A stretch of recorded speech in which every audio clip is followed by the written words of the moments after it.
आज के इस वीडियो में हम सोशल साइंस का जो प्री बोर्ड का आपका पेपर है उस पेपर का फुल सॉल्यूशन इस वीडियो में आज हम देखेंगे। तो सबसे पहले देखते हैं इसका सही विकल्प। पहले का ऑप्शन है आपका का पुनः पूर्ति योग्य। दूसरे का सही विकल्प आपका रहेगा खा अधिक सिंचाई। तीसरे में गा रहेगा फ्रेडरिक सारियू। चौथे का रहेगा इनकलाब जिंदाबाद। पांचवे में आप लिखिएगा जातिवाद। और छठे का आ जाएगा आपका सभी छोटे पैमाने के उत्पादक। ये थे आपके सही विकल्प। अब उत्तर क्रमांक जो 2 है इसमें आपसे रिक्त स्थान पूछे गए हैं और रिक्त स्थान में जो पहला आप भर के आइएगा 9.3%। दूसरा है जिला परिषद। तीसरा है 31 दिसंबर 1929 और चौथे रिक्त स्थान में लिखिएगा मुद्रण। पांचवे में 74 यानी कि 74 और 69% आ जाएगा आपका छठा और सातवां बन जाएगा आपका औद्योगिक उत्पाद।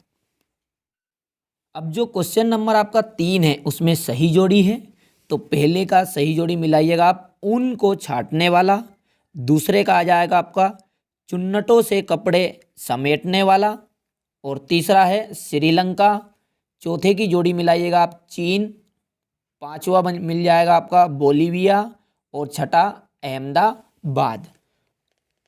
अब इसके बाद में जो उत्तर क्रमांक 4 है इसमें है एक वाक्य में उत्तर।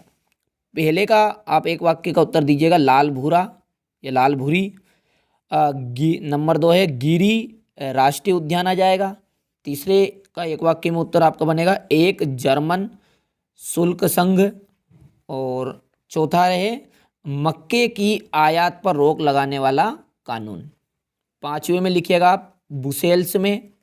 छठा एक वाक्य में उत्तर आएगा आपका लिखित रूप में ली गई घोषणा पत्र। और सातवां आ जाएगा केरल और उसमें है 93%। उत्तर क्रमांक जो 5 है उसमें पहला आपका असत्य है। दूसरा सत्य है। तीसरा भी सत्य है। चौथा असत्य। पांचवा भी असत्य और छठा असत्य है। यानी कि पहला चौथा और पांचवा असत्य है और दूसरा तीसरा और छठा सत्य है। अब क्वेश्चन नंबर 6 का आंसर आप यहां से लिखिएगा। अब यहां से आप स्क्रीनशॉट ले लीजिए। इसके बाद में है उत्तर क्रमांक 7 का अथवा। इसका भी आप स्क्रीनशॉट यहां से ले लीजिए। इसके बाद में जो आपसे प्रश्न क्रमांक 8 है उसमें पूछा है कि खरीफ और रबी की फसल में अंतर कोई दो।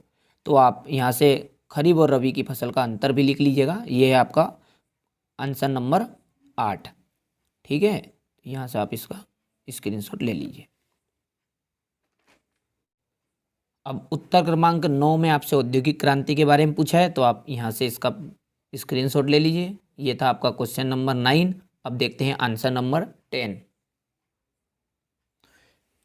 अब यहाँ से आप आंसर नंबर 10 का स्क्रीनशॉट ले लीजिए पंचांग के बारे में। उत्तर क्रमांक 11 आप यहाँ से लिखिएगा। इसका भी आप स्क्रीनशॉट ले लीजिए। अब देखते हैं उत्तर क्रमांक 12। अब आपका प्रश्न क्रमांक जो 12 है उसमें पूछा गया है लोकतंत्र की विशेषताएं। तो आप यहाँ से लोकतंत्र की विशेषताएं लिख लीजिएगा।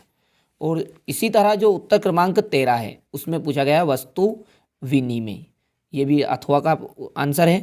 तो यहाँ से आप लिख दीजिएगा कि एक वस्तु के बदले यदि दूसरी वस्तु प्राप्त करते हैं या हम अदला बदली करते हैं तो उसे हम कहते हैं वस्तु विनिमय। अब देखते हैं इसका 14वां क्वेश्चन। अब उत्तर क्रमांक जो 14 है यहाँ आप यहाँ से लिखिएगा। इसमें आपसे पूछा गया था प्रश्न में कि विदेशी व्यापार किसे कहते हैं। तो आप लिख दीजिएगा कि दो या दो से अधिक देशों के बीच में जो वस्तुओं का जो आदान प्रदान होता है या किसी भी सेवाओं का जो आदान प्रदान होता है उसे हम कहेंगे विदेशी व्यापार। प्रश्न क्रमांक 15 में आपसे पूछा है कि उपभोक्ता शोषण से बचने के कोई उपाय बताइए। तो आप यहाँ पर उपाय लिख दीजिएगा कि रसीद प्राप्त करना, विज्ञापनों के बहकावे में ना आए या ना आना और ख़राब होने की तिथि की जांच अवश्य कर ले। जो भी कोई भी हम वस्तु खरीदे, सामग्री खरीदे, उस पर हम क्या देख लें, उसकी खराब होने की डेट जरूर देखें। अब प्रश्न जो 16 है उस 16वें प्रश्न में आपके अथवा में पूछा है धात्विक खनिज और अधात्विक खनिज में कोई 3 अंतर बताइए। तो ये धात्विक खनिज और अधात्विक खनिज में अंतर आप यहाँ से लिख लीजिएगा, इसका भी आप स्क्रीनशॉट ले लीजिए। अब इसके बाद में जो आपका प्रश्न 17वां है, तो ये मानवीय कारक लिख दीजिएगा आप, बाजार, श्रम, यहाँ से। तीसरा पॉइंट यहाँ से भी लिख दीजिएगा कि परिवहन एवं संचार की सुविधा है। और ये आपका स्क्रीनशॉट ले लीजिए अब 18वें उत्तर का।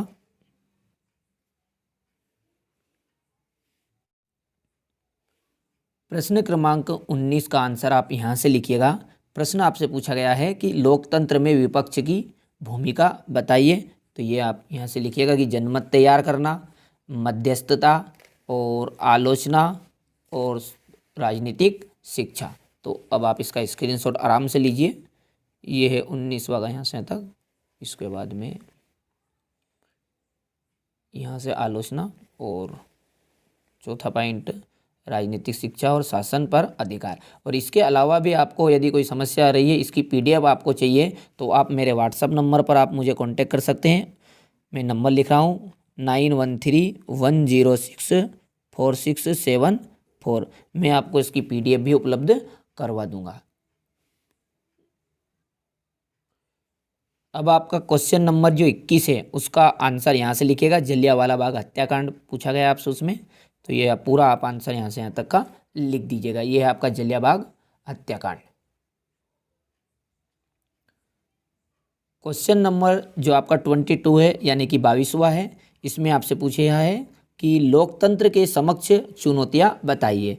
तो आप लिख दीजिएगा निर्धनता और बेरोजगारी, जातीयता, क्षेत्रीयता और भाषी समस्याएं, निरक्षरता और सामाजिक कुरीतियाँ। तो आप यहाँ से इसका स्क्रीनशॉट लीजिए और अच्छे से अपनी कॉपी में लिखिएगा। इसके बाद में यहाँ से यहाँ तक।